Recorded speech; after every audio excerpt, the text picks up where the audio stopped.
Hello, good evening. The grooming gang scandal is something that has cast shame on this country. Some of the most vulnerable girls raped, abused, beaten, and then let down again by the institutions that they should have been able to trust. Ignored, dismissed, or worst of all, treated like they were the ones who had something to be ashamed of, as if they were the criminals rather than the victims. And those girls have also been let down by the Westminster debate around this that, frankly, has been more interested in political point scoring than the sexual abuse of working class girls. But today, however, something changed with the astonishingly brave report by Baroness Louise Casey, a woman who is truly a force of nature.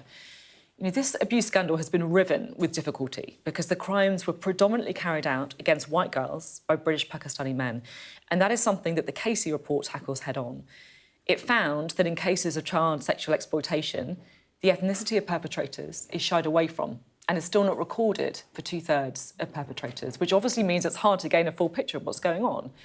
She then goes on to say there is enough evidence available in local police data in 3 police force areas that we examined, which show disproportionate numbers of men from Asian ethnic backgrounds among suspects for group-based child sexual exploitation, as well as the significant number of perpetrators of Asian ethnicity identified in local reviews and high-profile child sexual exploitation prosecutions to at least warrant further examination. Now, nowhere and at no point has that been said so clearly before. And she also goes further. The system claims there is an overwhelming problem with white perpetrators when that cannot be proved.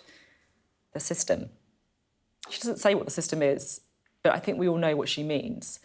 And I have to say, it is refreshing to read a report from someone who cares so little for the opinion of the system. Louise Casey says she conducted her audit with the victims front and centre of her mind, and it showed. Well, I have to say, I am joined now by the author of the report, Baroness Casey. Thank you so much for being with us, and congratulations on your report today. Your emotional response to what happened to these girls comes across very strongly in the report. You know, at one point you decided to write a personal note to the victims and survivors to say that you believe what they said to you. You seem quite angry. I am angry. I'm angry on behalf of the victims. I'm angry on behalf of the victims that we don't know about yet, that might be watching this programme right now and will have been abused or indeed raped at the age of 13 or 14, where they will have been told by their perpetrators, it's on you. You have now consented to sex. There's a true story. I was in Rotherham. I did the inspection into Rotherham a decade ago, as I think you know. And I interviewed or listened to, actually, a testimony of one of the survivors. And on her 13th birthday, they waited until her 13th birthday and then they multiply raped her. And I think one rape is traumatic enough. Nobody should ever have to experience it. But the thing about these sorts of crimes is they are rare in number. They are rare in number, but the sort of impact that they have, I think, on society more generally and on the victims is horrendous. So they waited till she was 13 because they would not be prosecuted for rape. Is that why? It makes it much harder to prosecute for rape. So I think that's one of the things which the government's accepted today, and Shabana Mahmood has absolutely, since they received the report, which, let's face it, I only gave the report to them, I think it'll be 2 weeks this Friday, it's 10 days, they will change the rape laws so that they're tightened up, because I think we have to be really clear in society, I think, as a society, as a community, that children are children. And I don't see the difference between, you know, a 4-year-old and a 14-year-old. If somebody is doing to them, conscious of the time that we're talking, if they're doing to them what I talk about in my report, it's rape. It's rape, and we need to call it for what it is. The part of your report that stood out to me, one of the parts of the report, was when you said we retain an ambivalent attitude to adolescent girls, both in society and in the culture of many organisations. It feels like that's what you're talking about, right? So I think when kids are younger, like, you know, we have eyes on small children. You know, when people get pregnant, they go to the doctors, God willing, they have children in hospital, we have health visitors, we do checks when they're in small school, they're in one class and they have one teacher. Pastoral care is much, much easier for the state to keep an eye on what's happening with children. When they get to secondary school, obviously, we want them to grow up and experience independence. That's fine. But the kids I'm talking about, or the children and now young people I'm talking about, they haven't always come from, the easiest of starts. They're sometimes not in as much school as you would want them to be. They might be in care. They might have been in and out of care. And that's where the state, the safety net, I think, is failing these children.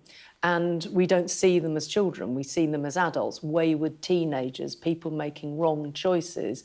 And that's why I think the law around rape has to be much clearer. Children are children, and we should prosecute people that do the sorts of things we're talking about right now as rape. You have come, I think it's fair to say, on a bit of a journey when it comes to whether there should be a national inquiry into this. Can I ask, why did you change your mind? What have you heard or learnt in the last few months that means you now think there needs to be one? So look, I didn't make some big pronouncement about whether there should or shouldn't be at the beginning of all of this. I thought it was right in amongst all of the sort of noise and haste, to put it mildly, in January, of all of the publicity and the accusations and, worldwide media. I thought it was right that somebody said, we just need to get a grip of this. And at the time, I thought to myself, the last thing we need is another big national inquiry. It's like, if there are people out there committing these crimes, let's spend the money that we've got on going after them. Yeah. If there's a safety net that needs improving for kids in care, let's spend the money. I didn't want to see taxpayers' money. So it wasn't a political thing for me. It's just like, I don't really see the necessity of this. Alexis Jay did a really, really good inquiry into sort of institutional failings. The thing is, the more I got into it, and the more I looked at the data, and, for example, sad to say, but when they said, we'll put some money into 5 areas coming forward that will do their own local reviews, only Oldham said, yep, we'll do that. There wasn't exactly a battering down of the door to do it. Then you look at some of the sort of serious case reviews, they rarely talk about the perpetrators. They certainly don't talk about the ethnicity of the perpetrators. Yeah, on that... And so I felt more and more frustrated, and I thought, well, sod this, frankly. Sorry to use that language. That's but, OK, don't worry. Sorry. I'm not going to apologise for it, that's fair. These are victims. These are victims, and we need to do right by them. And if that takes a statutory inquiry, I'm going to go and get one for these girls, basically. So that's where I was. And I realise it's turned into a bit of a story. That genuinely wasn't my intention. Yeah. You mentioned there the serious case reviews, and in the report you say, more often than not, the official reports don't discuss the perpetrators, let alone their ethnicity or any cultural drivers. There is a palpable discomfort in any discussion of ethnicity in most of them. And it feels like this is something that runs through the report. You're going there when other people have shied away. At one point you say, the system claims there is an overwhelming problem with white perpetrators when that can't be proved. What do you mean by that? Who is the system? Well, yeah, good question. I mean, it's hard to sort of say it, and perhaps I'm also part of that system. But if you look at data collected by police, if you look at data collected by local authorities, if you look at the Home Office that attempted in 2020, they said, we're going to do a big review. They did a big review. They said, we have to collect this data better. They then don't collect that data better. I looked at the latest data. To be fair to the last government, they had a slightly better go at it. It's a third. So you only collect ethnicity in a third of the cases, and of that third, 80% are white. That doesn't tell me that perpetrators of child sexual exploitation are white. It tells me you don't know. And I really object to that, because I think it isn't fair on the victims, and it also isn't fair on Asian and Pakistani communities who are, almost tarnished by that, when actually the national data doesn't take you there. And I know that the data is not there, but in the evidence that you have and the review that you've seen, do you think there is a particular issue here with some British Asian men? Well, yes, because it's abundantly clear from the West Yorkshire police data, from the Greater Manchester police data. If you look then at South Yorkshire police data, you do have in child sexual exploitation a disproportionality. Just to give some sort of balance to this, though, in Greater Manchester, I asked for data on child sexual exploitation. That took me to Asian heritage. I asked for data on child abuse, And that took me to the general population, which is largely white. So, you know, if we just establish the facts, then you can take the pain out of this. And I think you've got sort of do-gooders that don't really want this to be found because, you know, oh God, then all the racists are going to be more racist. Well, actually, people that are racist are going to use this anyway.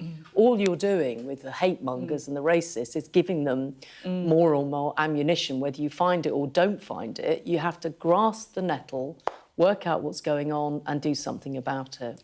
Follow the facts and the evidence effectively. Follow the facts. And if anything is ever difficult, have a really good look at it. Do you think that there has been a tendency for people who've been worried about the story to have been labelled as racist?